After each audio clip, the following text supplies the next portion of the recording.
What is up, everybody? It's Brian over here with the Mustard and Mayo, and I just wanted to make a quick update because there's a car that I have not talked about for a long time, and that is my 1982 Toyota Celica, otherwise known as the Rustelica.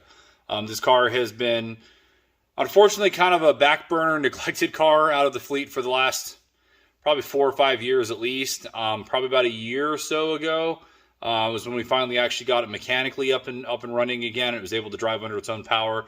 But issues developed at that time that caused me to have to park it. It could drive, but it had issues, so I was been waiting to get some time to basically sort everything out. So I just want to give a quick video, so we're going to turn around and kind of check this thing out right now. All right, so here she is. Obviously, it is not currently back together, but I at least wanted to give a quick sit rep or update on what's going on. So with the engine, everything runs. Cranks up, runs great. Fuel system's great. Everything's perfect there. But over the years, I've had problems with the alternator on this car, much like any of my older Toyotas. If you work on older Toyotas, you probably know my plight there. But either with these alternators, it's usually the voltage regulator that goes bad, and that usually causes either undercharging of the battery or overcharging of the battery. And in my case, it was overcharging the battery on this last instance. And in the short amount of time that I was trying to limp the car from the shop back to the house, when the alternator started causing the problems, it literally just went one by one and started frying everything. I think this alternator, as you can see down here, is now brand new. But that alternator was, I think, putting out like 15 or 18 volts, which is a lot more than these engines are supposed to have, or these cars are supposed to have. So that was problem number one. And what all happened from that was the headlights blew out. The radio quit working. The blower for the heater quit working. And then I believe the cigarette lighter also quit working as well. So I had a whole bunch of problems that came from that. Now, the root of the cause in the alternator was the fact that I had a power steering pump that was leaking down onto the alternator. So I really had to spend the last few months kind of backing everything back up. So I got the new alternator in, and then I got a new power steering pump. And as you can see, it looks like things are pretty dry down there now. But that was the problem, is this was leaking down onto the alternator and it just kept causing them to fail. So I had to fix those two things. And then once everything was good to go there and I drove it, everything seems great. Then I had to go and fix everything else. So thankfully, I didn't have as bad of wiring problems as I would have thought with all these basically circuits that were popping. I had thought that I was going to be blowing fuses and relays and stuff like that in the boxes. There's obviously one here and then one down on the kick panel. But no, the headlights, they were actually bad headlights. It actually blew the headlights both. I've got some really kind of crappy Napa lenses in there, which I don't really recommend, but it was just some cheap lenses to throw in there and make sure they worked, and they do. So I guess the headlights worked as a fuse in that case, both of them in that instance. So the headlights are working perfectly. I tore into the dashboard of the car today. As you can see, it's back together. And again, fuses in the kick panel, everything was good there.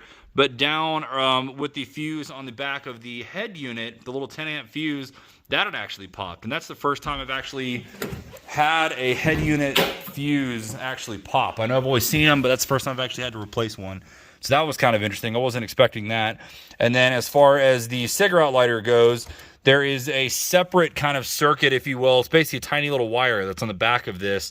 And it's like an additional fuse. And those things are bad to blow anyway. Like, I've actually had that happen on a couple of my Toyotas, and there's a way you can just bypass that and hardwire it in, just use the fuse in the kick panel.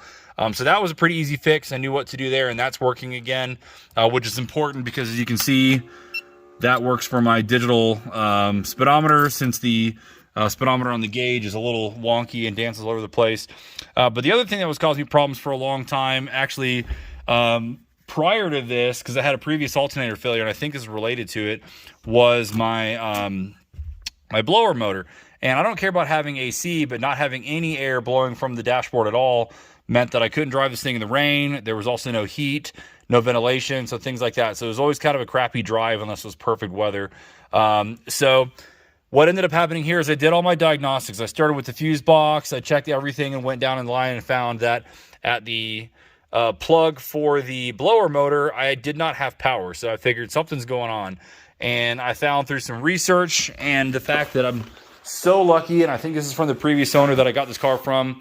I've got the Big Green Book, or the Toyota repair manual for this Celica, specifically for the 1982 as well. And this thing has proven time and time again to be a wealth of knowledge. And obviously, as you can see, it has a really great breakdown of all the different switches, relays, you know, where stuff is. So I was able to go through this and find that apparently in 1982 technology, there is a circuit breaker up under here, as well as the main relay for the heater. I verified the relay was working. Actually, I switched it out because this one was looking kind of, I had a spare one, and this one doesn't look that great. It looks like it's rusting, and I don't know if this one was actually working or not, but I had a spare. It looks really good, so I put that one in, and found out that there is a main circuit breaker, and once you just reset the circuit breaker, in my case, that fixed it. Now, I did have a bad blower motor at some point in the past, so I'm waiting on some parts for that to come in. But now everything on the dashboard is working. The headlights are working, the radio is working, I've got Bluetooth again, my speedometer is working, the heat and everything should be working, as long as I'm getting enough heat in the car, of course, in the radiator. But so that was a big thing that was kind of holding me back from driving this thing. The other big thing was the fact that I had known for a long time that this driver's side wheel had been badly leaking brake fluid. And actually, if you can look underneath of my mess here, where I've been working on the car, is you can actually see where even just with having it parked here for the last couple days, the brake fluid has just been leaking out. I haven't been driving this thing or pumping the brakes or doing anything. So that's just been happening all on its own. So, and once I pulled off the drum, you know, because again, 1980s technology and everything, this was what it was going on in there. And I don't know if you can tell enough. I'll put probably a picture in here, but everything inside of here was just completely coated in brake fluid.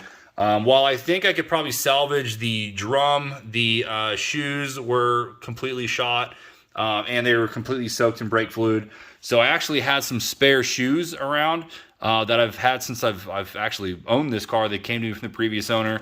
And I took everything apart, which if you've ever worked on drum brakes, you know my pain. I really hate drum brakes. It's just a miserable experience the whole way through, getting all the little clips and all the pins and other freaking crap out.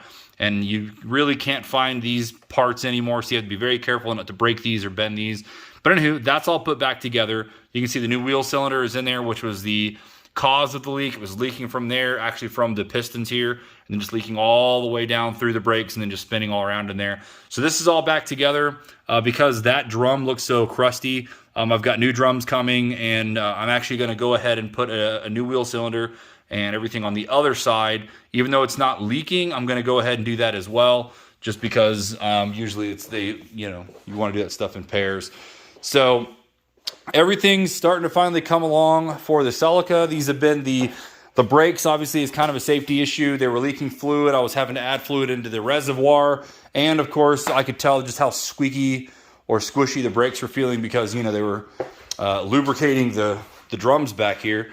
But these are the things that were keeping me from really doing a whole lot with this car. Not having Bluetooth, not having headlights, not having a working alternator, a leaking power steering pump. All of these problems had kind of caught up with me. So I'm finally getting something done with this car. I know some people are familiar with this car, and probably some people that I know have forgotten about this car since this one has been really parked for such a long time now. It's not really been out in the public eye, except for maybe a couple of times.